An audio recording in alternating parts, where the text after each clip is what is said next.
Matthew chapter 25 and verse number 24. Matthew 25, verse number 24. Kung nanasa, amen? Na naman yung doble, para sa pagbasa pulong sa Diyos, labas ang iyong faithfulness. Karong bundag namin tayo na mo dali. Good crowd this morning. And Lord willing, we'll have a much better, bigger crowd this afternoon. Mga bisita. And ang tao ba siyang makabalik? Naglaon ko kumungtanan makabalik kung yung hapon. Matthew 25, verse 24. English na. Aso na to, nga to sa verse 27. English na masay kaduha. Then he, which had received the 1 talent, came and said, Lord, I knew thee that thou art an hard man, reaping where thou hast not sown, and gathering where thou hast not strawed. And I was afraid, and went and hid thy talent in the earth. Lo, there thou hast, that is thine. His Lord answered and said unto him, Thou wicked and slothful servant, thou knewest that I reap where I sowed not, and gather where I have not strawed. Thou oughtest therefore to have put my money to the exchangers, and then at my coming I should have received mine own with usury. Masaya. Unya, siya nga nakadawat sa hapos katalento, miduol o miingon. Agalon, ako nahibalo nga ikaw sa kamatika nga tao, na nagaani diin ikaw wala nakapugas, o nagatigong diin ikaw wala nakasapwag. O ako nahatlog. O miato mi tago sa imong talento diha sa yuta. Tanawa, dito ikaw makapaton niya ng imo. Ang iyang agalon, mitubag, o miingon nga to kaniya. Ikaw dautan, o tapulan nga sulugoon. Ikaw na sayon nga ako nasayo ko. Ikaw na sayon nga ako mag-ani diin ako wala nagpugas. O magtigong diin ako wala nagsabwa. Busa, ikaw kinahanglan untami butang sa akong kwarta, ngadto sa mga tigpanghilis, o unya sa akong pag-abot, akong makadawa unta sa akong gipanag-iya uban ang tubo. 2 weeks ago, I preached from this story, and I preached a message entitled, Different Opportunities, Different Results, Same Commendation. Yan ang simana, yan ang mensahe, nag-focus ko sa tibok story, nagpasabot ko sa tibok parable ni Kristo, kung saan pasabot, kung saan bulagway sa parable. This morning, I'm going to focus on the end, just the very end of the story. The title of my message this morning is Blaming God for Our Own Failures. Nagabasol sa Diyos para sa atong kawalingon mga kapakyasan. Blaming God for our own failures. Pagkapo na ta, tayo mo magalingkod para sa mensahe karong buntag. Father, would you please bless the message this morning? Would you fill me with your spirit right now as I preach? God, would you guide my mind? Would you strengthen my voice? My voice feels a little bit weak this morning. Would you keep us strong for the duration of the message? Now, dear God, would you please fill me with your spirit as I preach right now? Would you empower and guide and use me? Bless the preaching of your word. Work in hearts. Stir us up, God. Help us make good decisions today. Help us not to make the same mistake the servant made. We pray in Jesus' name. Amen. Pwede ko mo maglingkod. Karong buntag, dali ko mo hiskot sa tanang details ni ining nga story. Pero ang mga verses gibasa na to ganiya, magikan sa katapusan sa parable ni Jesus. When Jesus was here on earth, he often taught truth by telling stories. We call them parables. The Bible calls them parables. Sa Bisaya, sambingay. A parable was a story about common situations in life that Jesus used to teach spiritual truths. Ang sambingay mao ang story kabayan sa common nga kahimtang, common nga situation sa kinabuhi, pero ang story nagatudlo sa espirituhanong nga kamatuoran. That is a parable, sa Bisaya, usa ka sambingay. A parable is not a true story. It is a story used to teach a spiritual truth. Dali tinuod ang story, pero common ang panghitabo. It's a common thing kung gigamit ni Jesus sa rumutudlo sa kamatuoran. Yes, a parable nga atong gibasa just a few minutes nilabay. Nag-story ka ba sa businessman? Negosyante, businessman, di ba? Na negosyante, nagandam siya magbiyahe sa layong na lugar. In this story, the businessman is a picture of Jesus Christ. Naghulagway ni Jesus Cristo. Now, of course, you understand, si Cristo, niyan hindi sa kalibutan, nagtao siya, diya sa Bethlehem. Nasa dari sa kalibutan, 33 years, namatay sa cross, ilubong, the banhaw, 40 days nilabay, nibalik siya sa langit. So Jesus has been in heaven now, nibalik na siya sa langit, that 2,000 years kapin.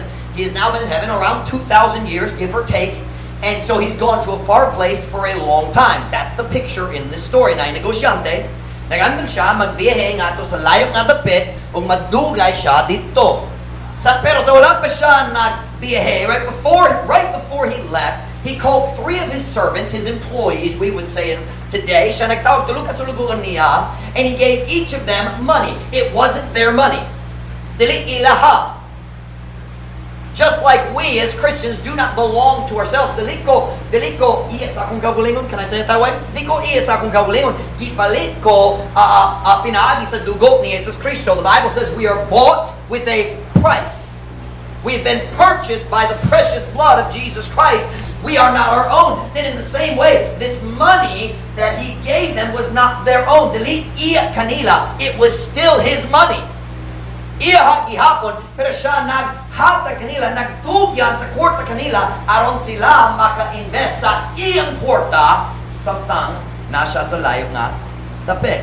While he was away, it's far away, he said, take my money and invest it aron kung mubalik ko na ay tubo, na ay ginansya huban sa akong kwarta. Am I making sense this morning? Klaro ba akong Bisaya? I'm using a lot of Bisaya, but then magdua-dua ko kung sakto akong Bisaya, and you all just look at me.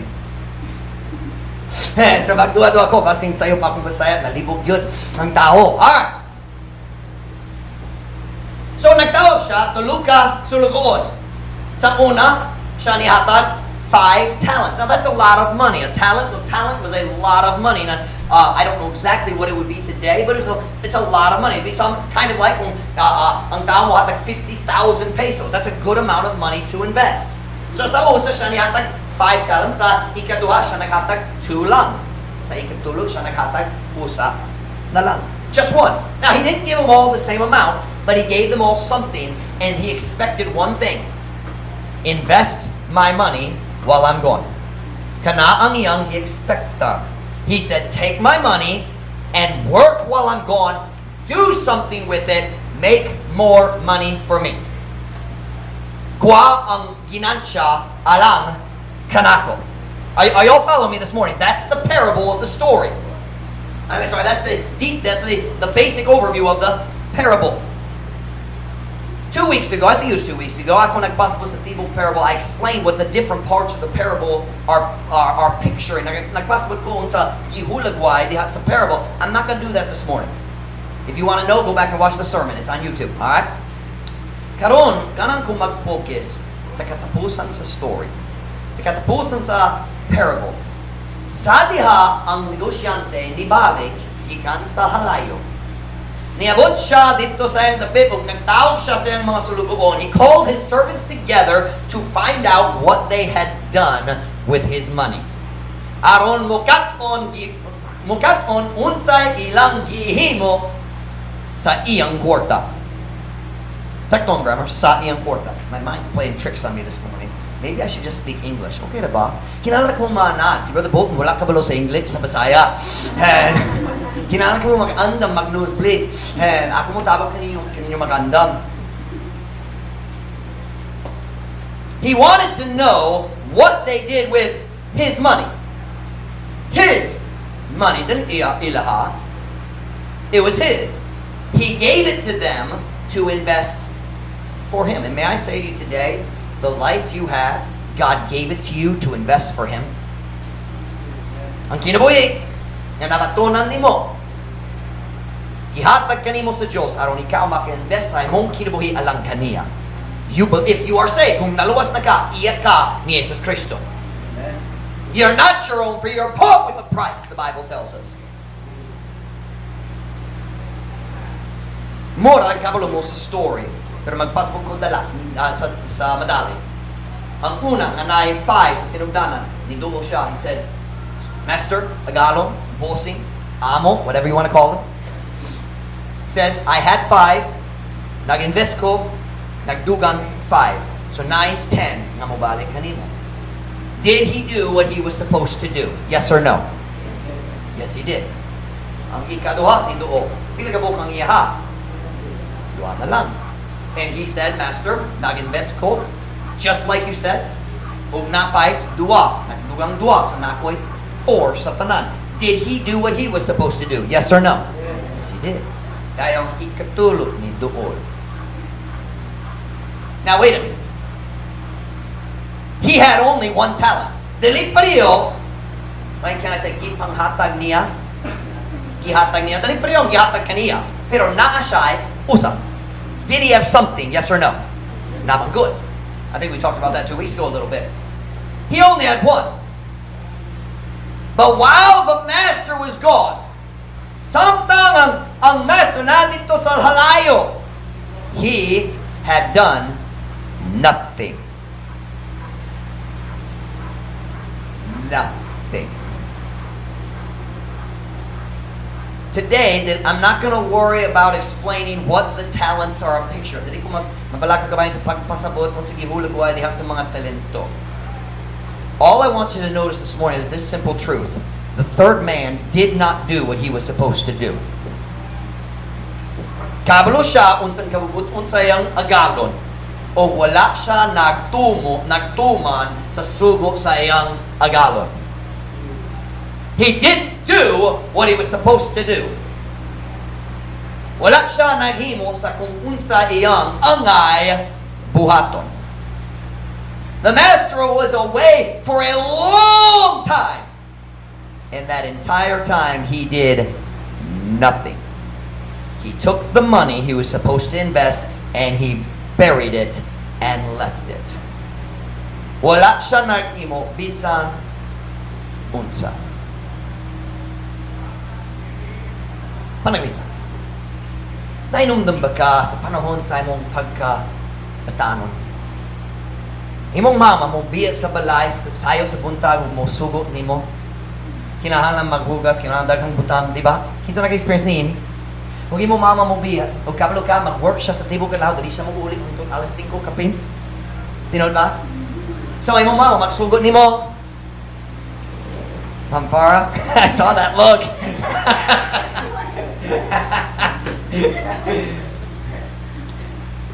So, kabalo ka nailistahan sa imong buluhaton. Samtang si ma'am na dito sa work. Mubiya siya. Mato sa work. Unsa imong gibuhat. Oh, nagdiretso sa trabaho. Murag dili. Yeah, nag-experience mo niyan. Naglangan-langan. Oh, napay dugay. Si Ma'am sa akong mama, dali ko balik dugay na. Napay time. So maghina-hinay ka sa buntag. Diba? Wala ay buhat. Dayon, naggawa sa balay, mo ato dito sa payag, maglingkod ra. 30 minutes nilabay mo tingdog. Mag-sorry dito sa silingan. Oh, night TV, naglingkod, nagbantay sa TV. Come on, nakintunagin mo nini. Kabalo ko nga tinod ni. Kung ang tibo kadlaw, naglangan-langan, unya pa. Dayon, alas 4, alas 5 niya boy. Uban niyo nagbati sa stress, hangtod karon na inumdum ni ini nga situation. So what you do? Kabalo ka, wala na kahit chance nga mahuman ang tanan. Diba? So nagbiya sa balay niya ako sa silingan. Tinood ba? Dayon ni mo mama ni uli. Kabalo ka, kinahanglan ko mo uli, pero si mama mga sabak yun ka na ako. Pero di ka na mo uli, pero kabalo ka, kinahanglan yun. Alas 7 na, 7:30, kinahanglan ko mo uli. Mag-start ka, maglakaw, padulong sa balay. Diba? Pero samtang ikaw maglakaw, gikan sa silingan nga sa imong balay, unsa imong gihuna-huna? nagpataka ka sa mga alibay para sa imong kapakyasan. Tinood ba? Dili ba ka na ang kinaiya sa tao? Kung dalita mo himo sa angay buhaton na to, maghimo-himo ta sa mga alibay, mag-uli ta, kung sa akong isulti. Tinood ba? Have you ever had a conversation like this at your house? Mahuli ka, mama, mga tana. Nga wala ka naglungag? Wala'y kahoy. Nga wala ka nagbughat sa kahoy? Huwag ko'y suton. Nga wala ka suton? Wala ko ng laba. Nga wala ka ng laba? Kikapoy ko. You ever had a conversation like this? Nga naman kikapoy ka. Huwag ko natulog sa gabi eh. Nga wala ka nagtulog sa gabi eh. Akong manghod, nagdulad-dulad. Sige, sige. Dili ba ka na ang kinaiya sa tao? Maghimo sa alibay sa katapusan, magpaso sa uban. Untay mong isulti, wala ka ng lugag tungod imong manghod nagdula-dula sa gabi eh. Tinol! Kana ang kinaiya sa tao. Hanas gyud ta sa paghimo-himo sa mga alibay para sa atong gawlihang kapakyasan. And normally, sa katapusan, mabasol ta sa uban. Isang kita mismo ang nasayo. What I want you to see in the story this morning is who the servant blamed for his own failures. Karong bunta, ganang kung mapakita ninyo, kinsa gibasol sa ikatulong sulugoon para sa iyang kaugalingon ng kapakyasan. Now, wait. Did he know what he was supposed to do? Yes or no? Did he do it? So who did he blame? Look with me at Matthew 25, verse 24. Matthew 25, verse 20. Tanawa, kinsa gibasol, di ba? Kinsa gibasol kanina. Matthew 25, verse 24.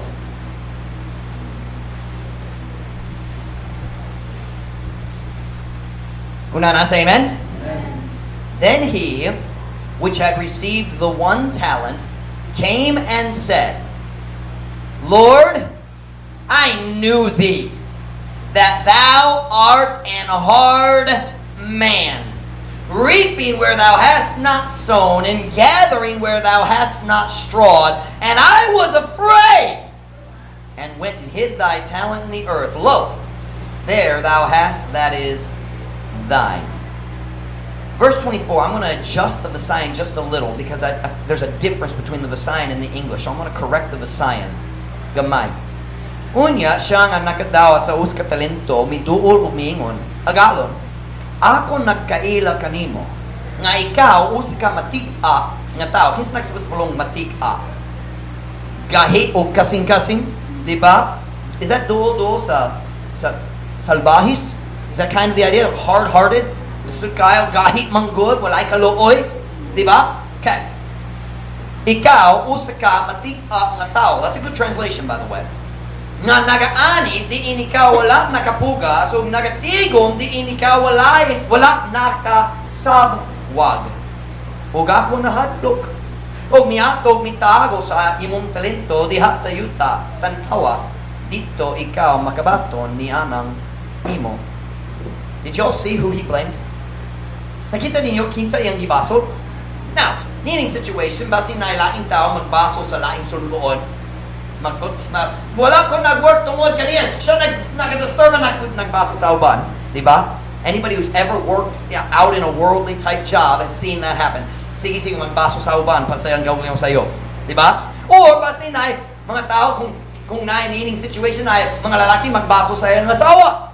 My wife wouldn't let me. Or basin na mga tao magbaso sa ilang mga higala or lain magbaso sa ilang schedule. I was just too busy. Busy man good ko, wakoy time nga. Mag-invest sa imong kwarta tungod busy ko. But this servant didn't blame any of those things. Did y'all see who he blamed? Kinsa yung gibasol? He blamed the master. Siya nagbaso sa agalon. He said, let me tell you something, Master. Akong paswan ni mo sa rason nga ako nagpakya sa akong katungdanan. The reason I failed in my duty, let me tell you why. I failed because of you. Nagpakyas ko tungod kanimo. I didn't do what I was supposed to do because I know you. Wala ko naghimo sa angay nga buhaton tungod kay lagyud ko kanimo. Kabalo ko sa imong batasan. Kahikyud ka. Stricto ka. Mean man. Walay kaluoy. You're tough. You're mean. You're so hard to please. Lusod ka ayo. Magpahimuot kanimo. That's what he's saying. That's what he's saying. Kini mga pulong, mao ang atake sa batasan sa iyang agalon. Not only did he say you're mean and you're tough, he also said you're dishonest.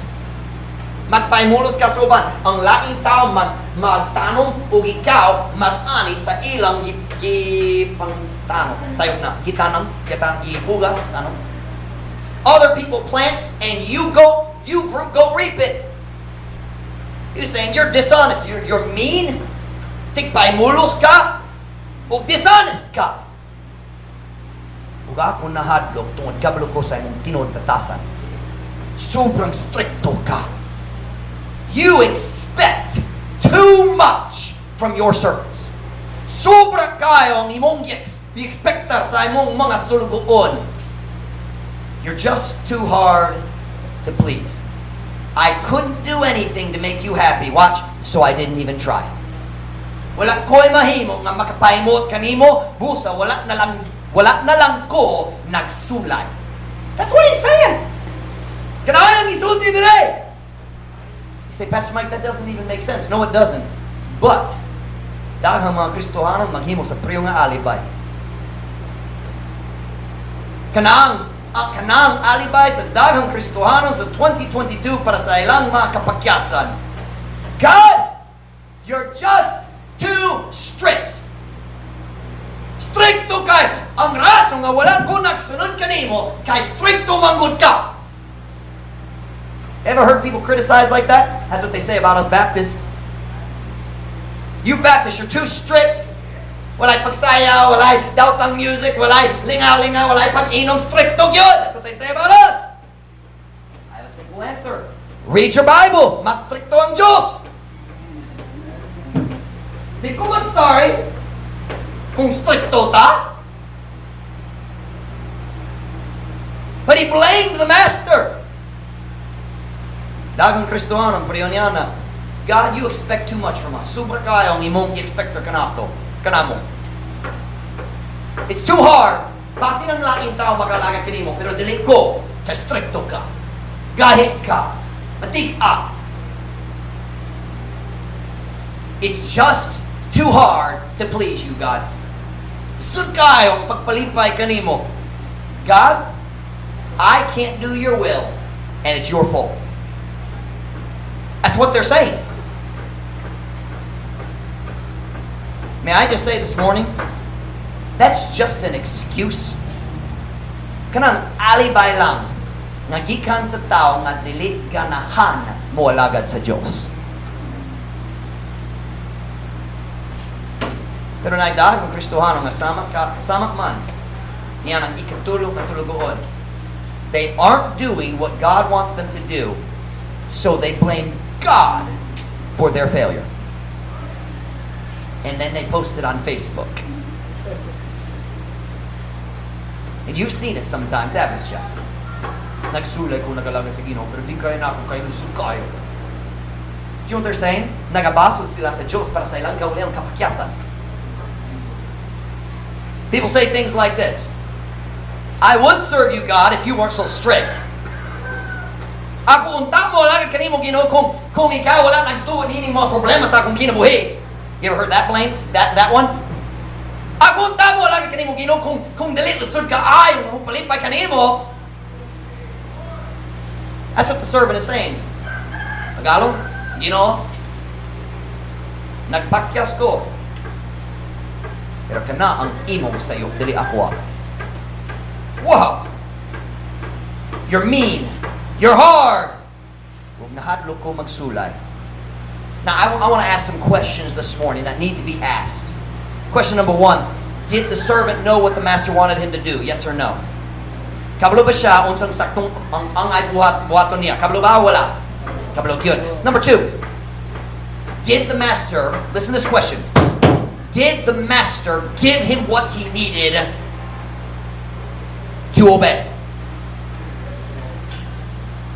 I asked Gillette how to translate that, and then I forgot to type it out. Let's see if I can translate it. Ang agalon ba, gihatag kaniya kung unsay iyang gikinahanglan aron motuman. Gihatag ba? Now listen, did he need 5 talents to obey? No. He only needed 1. Gi-expect ba sa agalon na siya mag-invest 2 ka talento? No. Nga naman, kaya na siya isara. Did he give him what he needed in order to obey? Yes or no? Yes, he did. He had what he needed, and the master only expected him to invest the money that he had. Ang master nag-expecta lang na siya nag-invest sa kwarta na gihatag kaniya. He knew what he was supposed to do, and he had everything he needed to do it. Nakabalo siya kung unsay ang ay buhaton niya, o na siya'y tanang nagkikinahanglan aron mutuman. Dayon, why didn't he do it? Nganong wala siya nagtuman? Well, his excuse, kini ang iyang alibay, ako nahadlok kay matik-ak ka, kay stricto ka, nahadlok ko, kanamura sa nagpakyas ko sa pagtuman. But was that the real reason, or was that just an excuse? Kanabang, tinurason ng alibay na lang. Let's see what the master says. Now remember, the master is a picture of Jesus Christ. Ang taon na to, Matthew 25, verse 26. Matthew 25, verse 26. Unsay tubag sa agalon. Matthew 25, 26. Kung na say amen? Amen. His Lord answered and said unto him, Thou wicked and slothful servant. Ouch. Okay. Thou knewest that I reap where I sowed not, and gather where I have not strawed. Padayon, etc., etc. Mamriyan basayim, ang iyang agalon mitubag umiingong nga to kaniya, ikaw dautan o tapula na sulugoon. The master's answer was really simple. Ang iyang tubag. He said, wala ka nagpakyas tungod na hadlok ka. Nagpakyas ka kay dautan o tapulan ka. Ouch! Sakit, oy!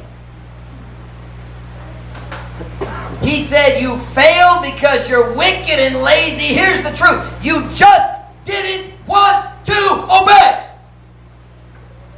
Dili lang ka ganahan magtuman.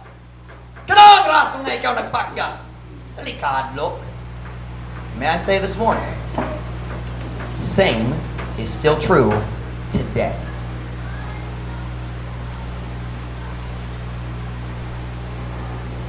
Daghang Kristohanon, kabalo, unsay gi-expecto sa Diyos kanila, they just don't want to do it.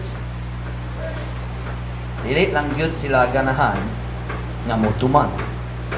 Listen to me, it's not that it is hard to please God. Kanadali ang rason ng tao mo pakyas sa pagtuman sa Diyos, pagsunod sa kabuton sa Diyos. It's not, they don't fail because it's hard to please God. They fail because they don't want to please God. Walay tinguha. They know what God wants them to do. They just don't want to do it. No, Pastor Mike, wala ka nakasabot. Pastor Mike, wala ka nakasabot. Para na ako. Sobrang lisod kaayo para na akong pagsunod sa Ginoo. Basin ikaw makahimo, Pastor. Basin ang lain mga membro makahimo, pero di kaya na ako, kaya lisod kayo. There's just one problem with that argument. It's a lie. Ayos ka problema lang niya ng argument, niya ng debate, bagkat yun na. Because just like, are you listening? Just like the master gave him everything he needed to obey, God has given you everything you need to follow His will. Ang Diyos naghatag na kanimo sa tanang kinahanglan nimo aron mo tuman o musunod sa iyang kabuton. you have today, listen now, when God saves you, siya muluwas kanino. Kung ang Diyos muluwas sa tao, kung siya muluwas sa tao, na siya ay plano para sa iyong kinabuhi. O kung siya muluwas ni mo, at sadya siya niluwas ni mo, because most of us here, basing kitang tanan, naluwas na. Sadya siya niluwas ni mo, watch now, ni anang panahon na siya nihatag ni mo sa tanang nagkinahangan ni mo aron mutuman sa iyong kabuhi. Everything you need, He's already given it to you. You have it. So what that means is, if you don't follow God's will, it's not because you cannot follow God's will, it is because you do not want to follow God's will. Kana nagpasabot kung dili ka mo sunod, sa kabubuton sa Diyos para sa imong kinabuhi. Kana dili tungod di kaya nimo. Simple lang, dili ka ganahan. Say, Pastor Mike, what has God given me? Maybe 3 things this morning God has given you to help you follow His will. Number 1, He's given you His Holy Spirit. Ang Diyos naghatag na kanimo sa iyang balaang espiritu. Turn with me to Romans chapter 8 verse 9. Romans chapter 8 verse 9.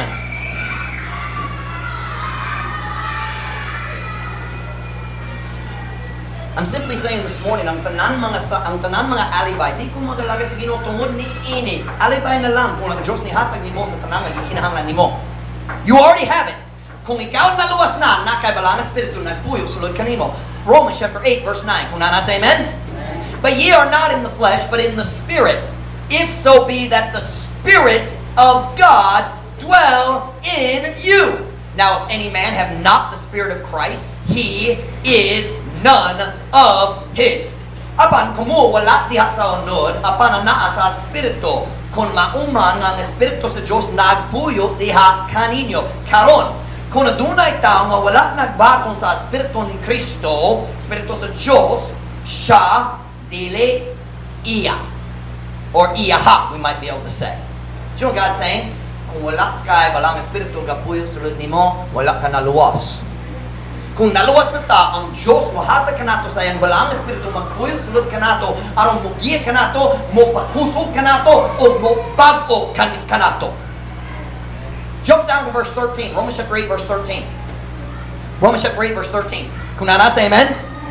For if ye live after the flesh, ye shall die. But if ye through the Spirit, capital S, kana ang balaang Espiritu, through the Spirit do mortify the deeds of the body, ye shall live. Kaya kung kamo nagkinabuhi sunod sa unod, kamo mamatay. Apan kung kamo pinaagi sa Espiritu, Espiritu sa Diyos, nagpatay sa mga buhat sa lawas, kamo mabuhi.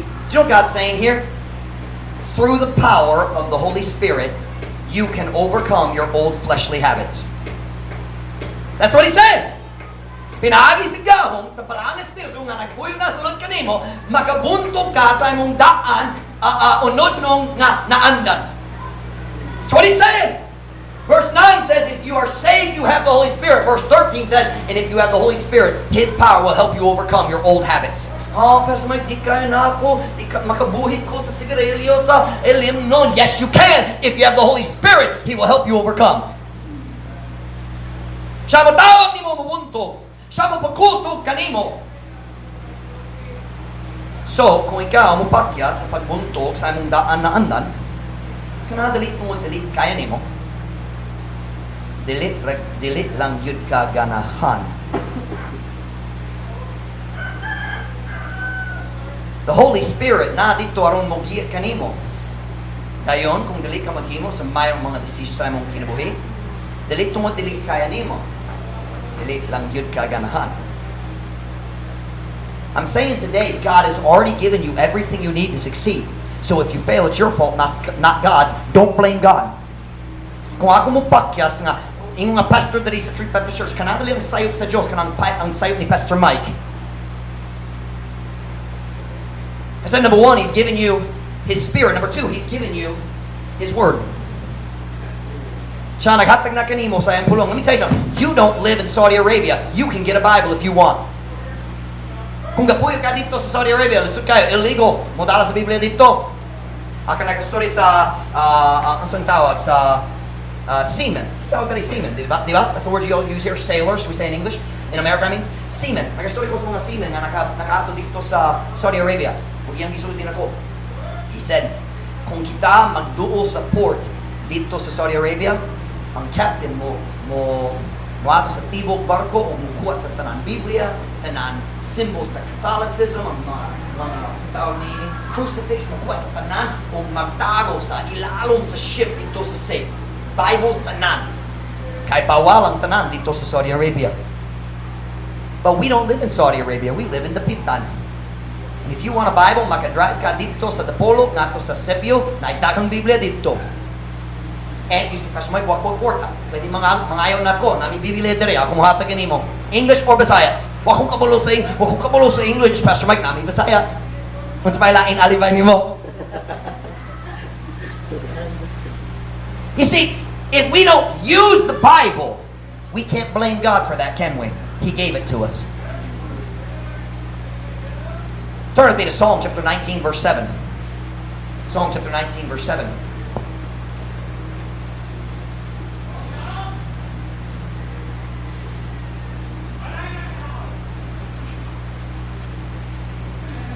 Psalm chapter 19, verse 7. Here in this verse, God uses the word perfect. Pero ang pulong perfect dali i-translate perfecto. Tungkol wala nag-story kabayan sa perfecto nga walay sala, nag-story kabayan sa pagka-completo. The old word, English word perfect means complete. So, saktong i-translate nga hingpit. Psalm 19 verse 7. Kung nasa amen? The law of the Lord is perfect. Doing what? Converting the soul. That is not talking about salvation. Ang balawod sa Ginoo hingpit, nagausab sa kalag. Nagabag-o. Mag-adjust. Mag-change. What is kalag? Kalag is ang imong tinuod pagkatao. It's you. Your soul is your mind, your will, and your emotions. Ang imong huno-huna, imong kabubutbon, o imong pagbati. That's the soul. Kanaang bahin mo nga maghuno-huna, maghimos mga decision, magbati, that's you. It's you. It's not, your body isn't you. Ang lawas dili mo. Say from grammar, but I don't know how to say that. But your body isn't you. Ang imong lawas mamatay, pero nagyapon ang imong kala. O dili magsuri-suri dari sa kalibutan. Mga sa lang yung impyerno. Okay? It's one or the other. Pero walay kalag mabiling dari sa kalibutan. Dili tinuod na, okay? Superstition na, pero dili tinuod. When someone dies, they either go to heaven to be with God or they go to hell and burn forever. Pero walay magsuri-suri dari sa kalibutan. That's not true, okay? The Bible says the law of the Lord is perfect. Ang balaod sa Ginoo, that's the Bible, hingpit, meaning completo, walay kulang. And what does it do? Magausob sa kalag, meaning mag-change sa imong tibuok kinabuhi. Mag-change sa imong hunang, mag-change sa imong tinguha, mag-change sa imong kabubuton, mag-change sa imong pagbati, mag-change sa tanan. It changes you. That's what the Bible does. Si Pastor Mike, nako'y Biblia, pero wala nag-change ka nako. It's kind of like saying, nako'y tambal dito sa akong kwarto, pero wala kong nagsulay, wala nagtabang na dito. Kung ang gamit, nini nga tambal, wala'y pulos ni. You have to take the medicine. Kailangan mag-inom. Does that illustration make sense? So, naghilom mo kay i-convict lang. The law of the Lord is perfect. Listen now. Ang tanan nga imong gikinahanglan aron mausub ang imong kinabuhi anadya sa Biblia. Tanan. Pastor Mike, lusod kayong paghimo sa sakto. Sobrang lusod ang pagpakalagat sa Ginoo. I'm so weak. Maluyahon ko. Magsulay kong buwag mayo dahil magbalik sa akong daan na andan. Ang Ginoo wala nagtabang na ko. Diyos na Ginoo, ako nihatag mo sa Biblia nga nung wala naggamit ka.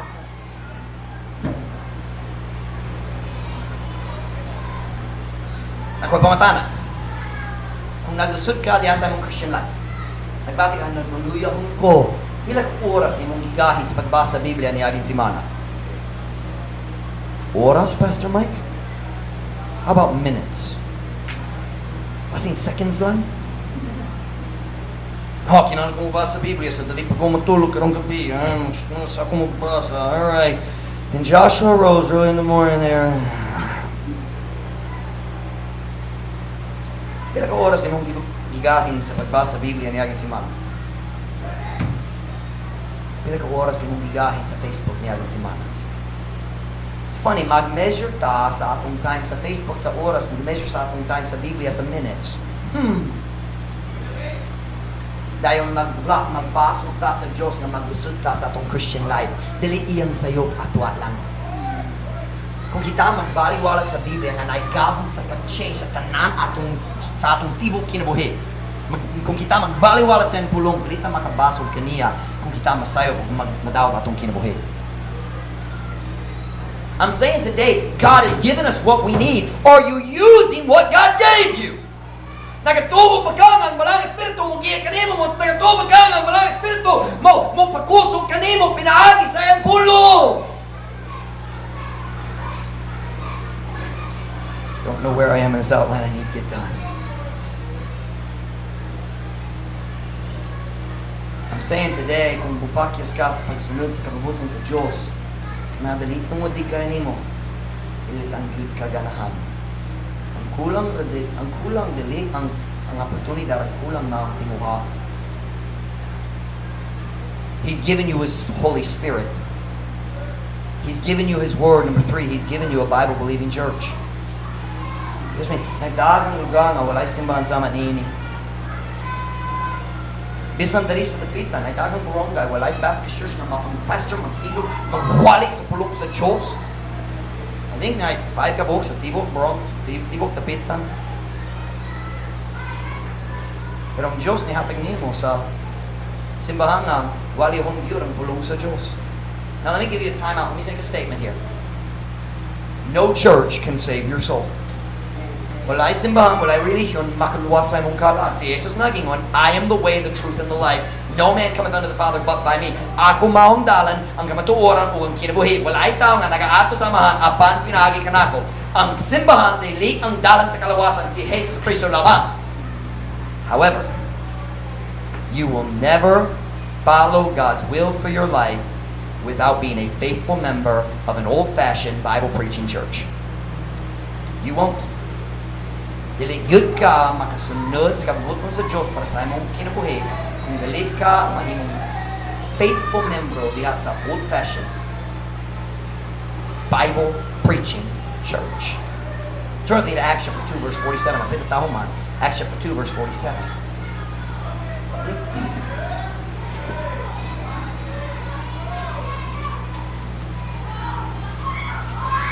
Acts chapter 2 verse 47. Acts chapter 2 verse 47. Kung nana, say amen. I'll give you another second. Acts chapter 2 verse 47.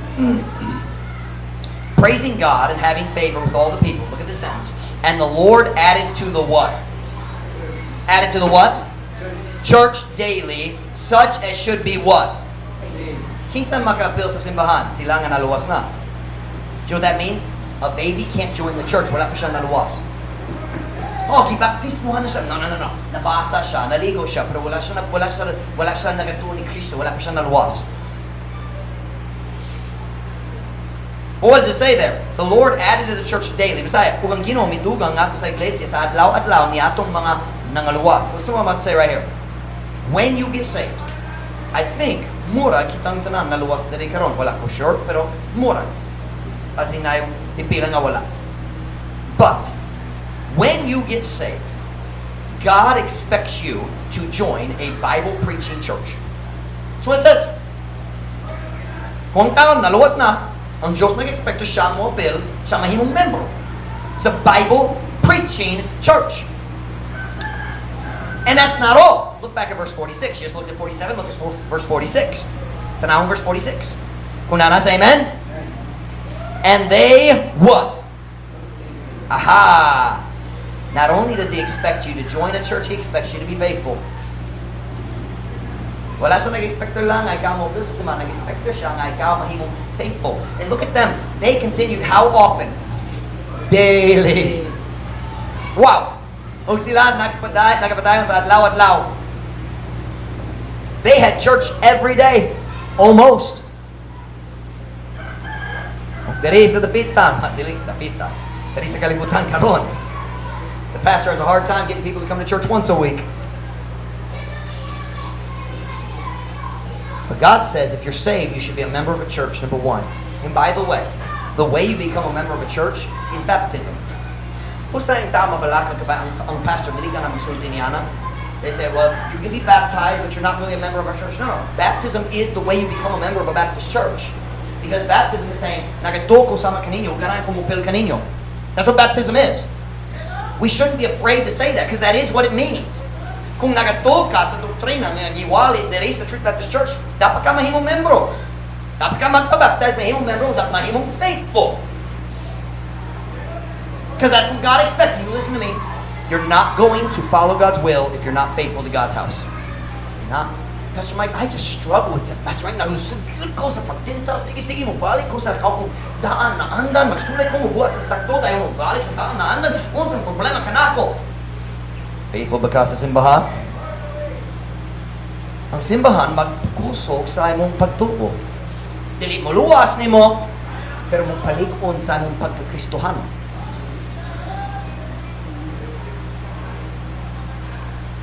So here's my question this morning. Number one, are you saved? Ikaw ba naluwas? Kung naluwas na ka, nabaptize na.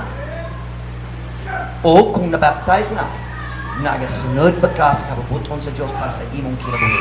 I don't mean are you perfect. Wala ko nagpasok. Perfecto ba ka? Wala ay tao perfecto dari sa kalibutan. Naiunod, yapon, dari ta perfecto hangtod mobot sa langit. But I'm asking, are you following God's will for your life? If not, ayaw mo pasok sa Diyos. Siya ang hapinin mo sa iyang espiritu, sa iyang pulong, o sa iyang simbahan. Paigot na. Are you taking advantage of the opportunities God has given you? Nagpahimulos ba ka sa mga oportunidad na ihatag kanimo sa Diyos? O nag-alibay-alibay lang? Busy ko, kaya mo baso sa Diyos kung ikaw mo pakyas, siya nihatagin mo sa oportunidad. I challenge you today. Don't tell God He's too strict. Don't blame God when you don't obey. Just obey. God will help you. Ang Diyos mo palikon kanino. Are you taking advantage of the opportunities God's given? Watch now. Are you allowing the Holy Spirit to work in your life? Nagabasa ba ka sa imong Biblia adlaw-adlaw? O faithful ba ka sa simbahan ng Diyos ni hatag kanimo? Kanang pangutana karon ka. Won't ever head bowed, right?